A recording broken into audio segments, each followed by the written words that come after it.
নমস্কার, কেমন আছেন আপনারা সবাই? আশা করছি সকলে খুব ভালো আছেন, সুস্থ আছেন এবং আনন্দে আছেন। আমিও বেশ ভালো আছি। ওয়াচ অ্যান্ড এনজয় আরও একটি নতুন ব্লগে আপনাদের সকলকে অনেক স্বাগত। আমার ছেলের অন্নপ্রাশনের আগের দিনের ভিডিও এটা। মোটামুটি তোড়জোড় শুরু হয়ে গেছে।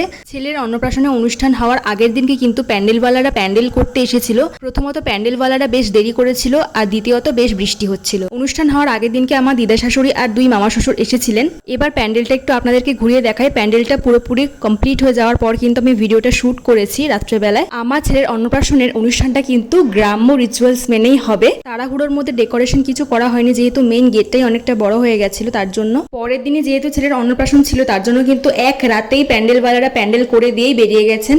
এই যে তুলসী মঞ্চের এই জায়গাটা আপনারা এখন দেখছেন, এই জায়গায় কিন্তু দুটো প্রভু আসবে, তো সেই প্রভুর পুজো করা হবে এখানেই। আমাদের কলকাতা শহরে বা অন্যান্য জায়গায় যেরকম ভাবে অন্নপ্রাশনের আয়োজন করা হয় বা যেরকম রীতিনীতি বা রিচুয়ালস থাকে, তার থেকে কিন্তু আমার ছেলের যেই অন্নপ্রাশনের অনুষ্ঠানটা হবে তার রিচুয়ালস গুলো সম্পূর্ণ আলাদা হবে। ছেলের অন্নপ্রাশনের রান্না বান্নাগুলো কিন্তু এই জায়গাতেই হবে। দেখুন, মানে আমার ছেলের অন্নপ্রাশনের ভিডিওতে কিন্তু আপনারা সম্পূর্ণরূপে যে গ্রামীণ ভাইব পেতে চলেছেন, সেটা কিন্তু আপনারা নিশ্চয়ই এই অ্যাম্বিয়েন্সটা পুরোপুরি দেখেই বুঝতে পারছেন।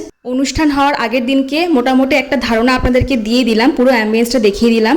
ভিডিওটা কোথাও স্কিপ না করে পুরোটা দেখুন, আশা করি আপনাদের সকলের খুব ভালো লাগবে। ছেলের অন্নপ্রাশনের সম্পূর্ণ ভিডিওটা আমি নেক্সট ব্লগে অবশ্যই তাড়াতাড়ি শেয়ার করার চেষ্টা করব। যেই দিন রাতে প্যান্ডেলে কাজকর্ম হলো, সেই দিন বিকেলবেলাতেই কিন্তু আমি আর আমার বর চলে গেছিলাম আমার ছেলের জন্য ধুতি আর পাঞ্জাবি সিলেক্ট করতে। আমার বর আমার ভিডিওটা করে দিচ্ছিল। দিদা শাশুড়ি যতক্ষণ আমার ছেলের সঙ্গে খেলছে, ততক্ষণ আমার ছেলের ধুতি পাঞ্জাবির সেটটা আপনাদেরকে একটু দেখিয়ে দিই এক ঝলক। কয়েকদিন ধরে বেশ বৃষ্টি হচ্ছিল, তাই ওয়েদারটা বেশ ঠান্ডা ছিল। তার জন্য আমরা একটা গেঞ্জি যেটার সঙ্গে হুডি অ্যাটাচ আছে আর কিন্তু কিনেছিলাম ধুতি পাঞ্জাবির সেটটা। দেখুন, ছেলের অন্নপ্রাশনের দিনকে আমি নিজে দাঁড়িয়ে থেকে যে আমার ছেলের অন্নপ্রাশনের প্রত্যেকটা মুহূর্ত শ্যুট করব, সেই সুযোগ আমার হয়ে ওঠেনি। আচ্ছা, তো এই হচ্ছে ধুতি পাঞ্জাবির সেটটা।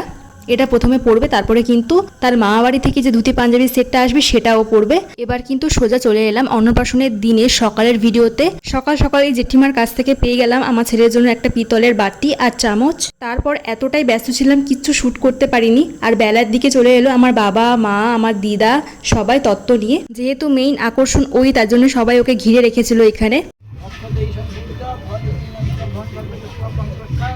আমি এখানকার নিয়ম বিশেষ একটা সেরকম জানি না, বলতে পারেন কিছুই জানি না। এখানে অ্যাকচুয়ালি ঘট পুজো হচ্ছে এটুকুই জানি। সমস্ত রিচুয়ালস কমপ্লিট হওয়ার পর খাওয়া দাওয়ার পর্বে চলে এলাম। এখানে আমার ভাই আর মা খেয়ে নিচ্ছিল, সবাই সার্ভ করছিল আর কি। রান্না করার লোক ছাড়া কিন্তু বাইরে থেকে কোনো রকম লোক অ্যালার্ট করা হয়নি। বাড়িতে এবং পাড়ার যতজন লোক ছিল মোটামুটি সবাই কিন্তু হাতে হাতে লেগে কাজ করেছে। এবার চলে এলাম সোজা ছেলের অন্নপ্রাশনের মেনুতে। প্রথমে পেয়ে গেলাম একটা জলের বোতল, শালপাতা, স্যালাড, বাসন্তী পোলাও, গরম গরম মুচমুচে বেগুনি আর পনির। প্রথমে বেগুনি দিয়ে ভালো করে পোলাওটা খেয়ে নিলাম, তারপরে কিন্তু খেয়ে নিয়েছিলাম পনির দিয়ে কিন্তু পোলাওটা ব্যাপক লাগছিল। বাসন্তী পোলাওটা এত ভালো লাগছিল, আমি তো আরও একবার চেয়ে নিয়েছিলাম। এখানকার অনুষ্ঠানের প্রত্যেকটা রান্না ভগবানকে ভোগ লাগিয়ে তারপরে গ্রহণ করা হয়। এরপরে চলে এলো শাক ভাজা এবং আলু ভাজা। তারপরে অন্ন পেয়ে গেছিলাম, অন্নটা কিন্তু বেশি পড়ে গেছিল আমার পাতে। এরপরে পাতে পড়লো পটল আলুর তরকারি। এরপর লেবু চিপে ভাতটা মাখিয়ে নেওয়ার পর চলে এলো গরম মুগের ডাল। তারপর আবারও নিয়ে নিলাম কলমি শাকের ভাজা। তারপরে চচ্চড়ি চলে এলো। এরপরেই পেয়ে গেলাম গরম গরম শুক্তো। ডাল দিয়ে অন্নটাকে ভালো করে মাখিয়ে শাক ভাজা আর আলু ভাজা দিয়ে খেয়ে নিলাম। যে চচ্চড়িটা পাতে পড়েছিল সেই চচ্চড়ি দিয়েও কিন্তু একটু খেয়ে নিলাম।